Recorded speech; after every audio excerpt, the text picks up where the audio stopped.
Ang pagbili ng mumurahing mga motorsiklo ay ang mas maiging gawin kaysa mamasahe sa pang-araw-araw. Maraming motor sa kalsada na kahit mura ay tumatagal, malakas kung makahataw at may katipiran. Hindi gaya ng iba na parang humihigop lang ng sabaw. Kaya naman kung nagpaplano kang bumili ngayon ng isang maaasahang motor sa pang-araw-araw, tiyak na para sa iyo ang video na ito dahil tatalakayin natin ang top 5 motor na sobrang budget friendly mga kaibigan. Hindi na kailangan pang kumuha ng hulugan o di naman kaya pumunta sa mga second hand na pinaglumaan. Sa presyo pa lang ay para ka na ring nakabili ng isang second hand na brand new pa. Kung ano yan ay alamin natin kasama ng kabuuang presyo nito. Pero bago yun, syempre kung bago ka pa lamang po dito sa akin channel, baka naman ibigyan po yung click subscribe button pati na ang notification bell para naman ma-update lagi sa mga video na gagawin ko pa. Alright, simulan na natin to!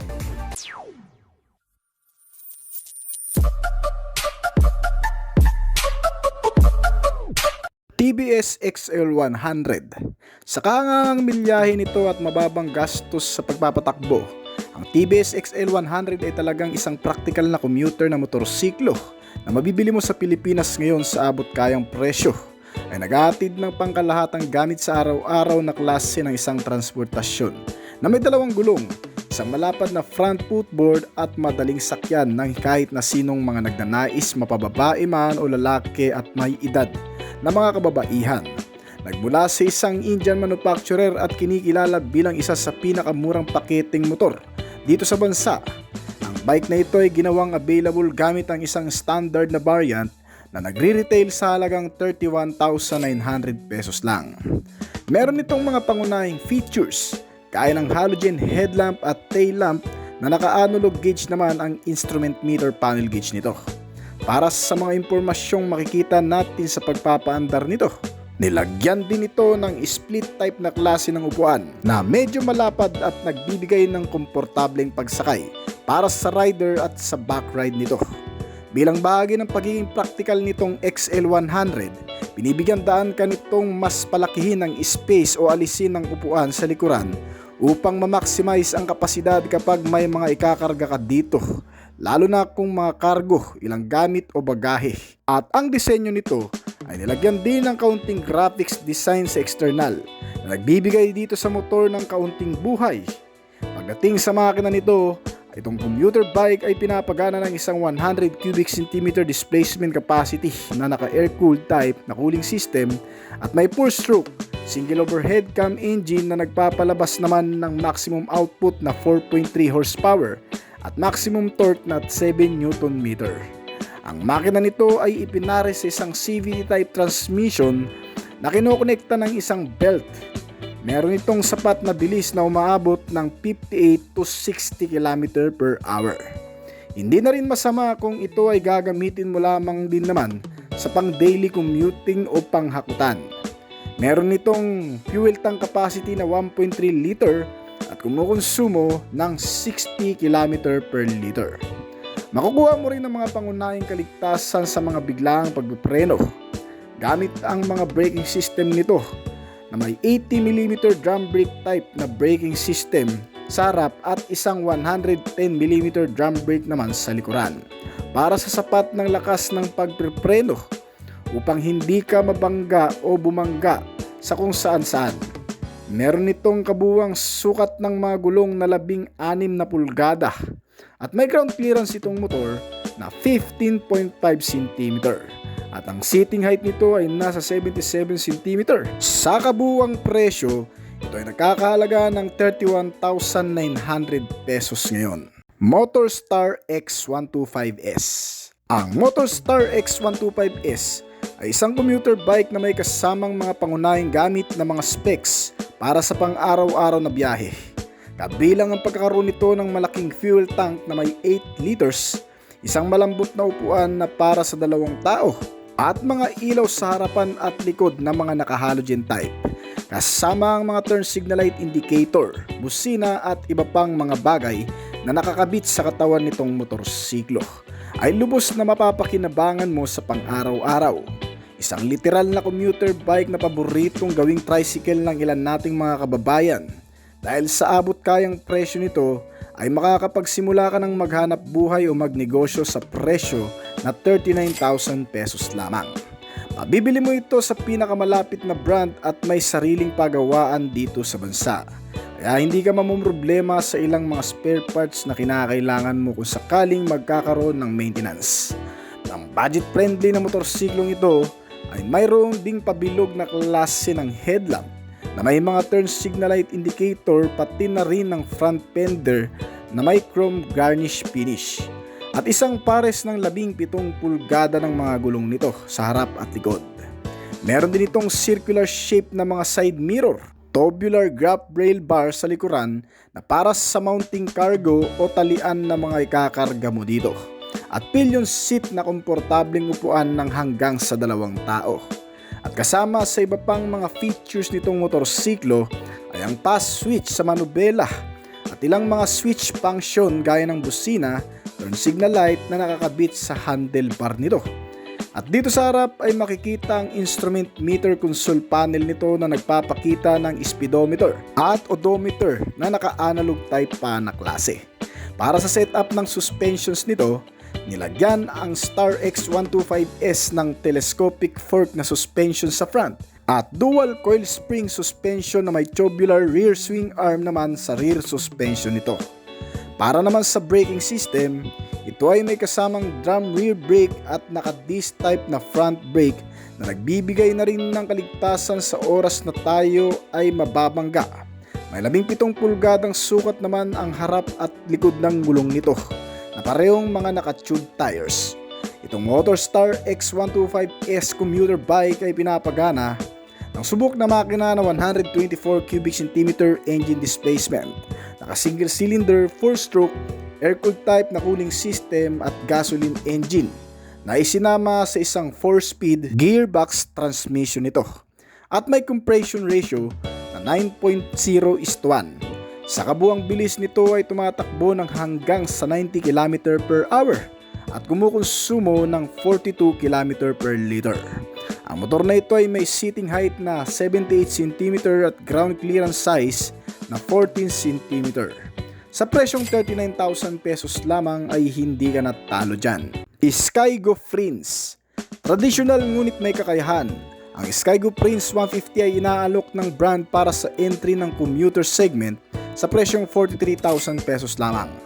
Ang mala old school na bike na ito ay nilagyan ng rectangular halogen type na headlamp na may turn signal indicator, chrome front fender at circular side mirror. Pati na rin ang hugis parisukat na tail light nito na nagbibigay dito ng maayos na visibility lalo na sa gabi at upang mas makita ng maigi ang kalsada. Kasama ang grab rail sa likod at exhaust pipe para mas maipakita ang klasikong estilo nito. Bilang isa sa pinaka cost effective na motorsiklo ng Skygo, ang Prince 150 ay nagbibigay din ng pag-asa sa marami na makabili ng isang practical na klase ng motor na pwedeng magamit, hindi lang pang daily, pang deliver, cargo at pampasahero. Ito rin ay maasahan sa kahit ano pang bagay. Dito sa harap, makikita ang handlebar na naka-naked at sa likuran ay ang isang instrument console panel gauge na naka-analog type na nagpapakita ng speedometer, odometer para sa ilang impormasyong kinakailangan natin habang tayo ay nakasakay dito at umaandar. Ang maaasahang motorbike na ito ay nilagyan din ng setup ng mga suspensions na kasama ang isang pares ng hydraulic front telescopic fork at isang pares ng hydraulic rear coil spring para sa maayos na pagpapaandar habang dumadaan sa malulubak na klase ng kalsada at komportableng pakiramdam habang nakasakay. Para naman sa braking system, meron itong motorsiklo na front and rear drum brakes type na klase na nagbibigay na rin ng kaligtasan para sa mga emergency braking. Available din ang electric starter sa modelong ito at kick starting bilang opsyon sa pagpapagana. At ang nagpapatakbo dito sa motorsiklo ay ang isang 124 cubic centimeter single cylinder 4-stroke air-cooled na cooling system at gasoline engine na nagbibigay ng maximum output na 11 horsepower at 9 Nm ng torque. Ang powertrain nito ay isinasama sa isang 5-speed manual gearbox at tumatakbo sa bilis na 100 km per hour. Meron itong malawak na fuel tank capacity na 10.1 liters at kayang ubusin sa loob ng 400 km o katumbas ng 41 km per liter. Bukod pa dyan, ang mga gulong din nito ay may sukat na 17 inch sa magkabilaan at may ground clearance size na 16 cm. May seating height ito na 77.5 cm at nagkakalaga itong Skygo rin sa bansa ng 43,000 pesos lamang. Alright. Motorstar Viber. Bukod sa SYM at Kymco brand, ang Motorstar ay isa rin sa mga tatak na motorsiklo na gumagawa ng mga electric bike sa merkado ng Pilipinas gamit ang sarili nitong modelo na tinatawag na Viber bike. Ito ay dinisenyo upang maging isang electric commuter / scooter na nag-aalok ng mga katangiang makatutulong sa iyo para maitawid ang pang-araw-araw na problema sa pag-commute. Madaling sakyan, paganahin at isingit-singit, lalo na sa syudad, ay mapapakinabangan mo ito. Walang iisiping traffic dahil kahit naka-red light ay pwede mo pa ring patakbuhin.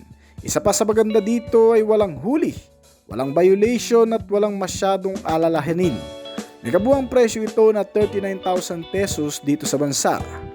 Pagdating sa mga features, ang electric bike na ito ay mayroong set ng mga ilaw na nakalagay sa mga handlebar nito. Pati na rin ang mga ilaw nito na nagbibigay dito ng kakaibang futuristic na itsura at magandang visibility sa gabi.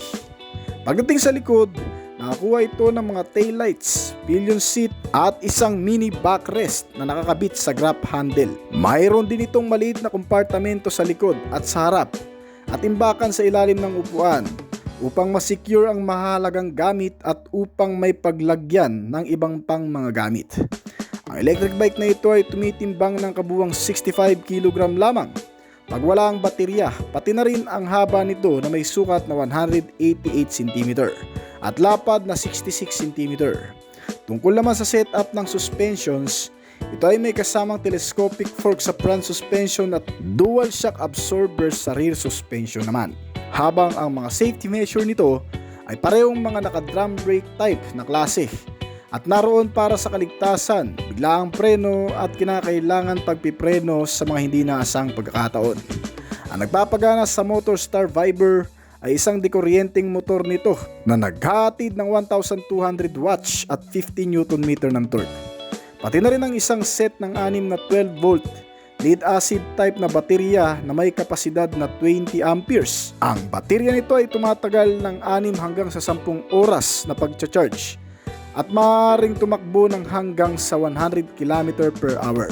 Eksaktong pangpasok at pang-uwi, lalo na kung masyadong malapit ka lang sa iyong pinapasukan. Nagkakaalaga ang kabuwang presyo nito ng 39,000 pesos lamang. SYM Bonus 110.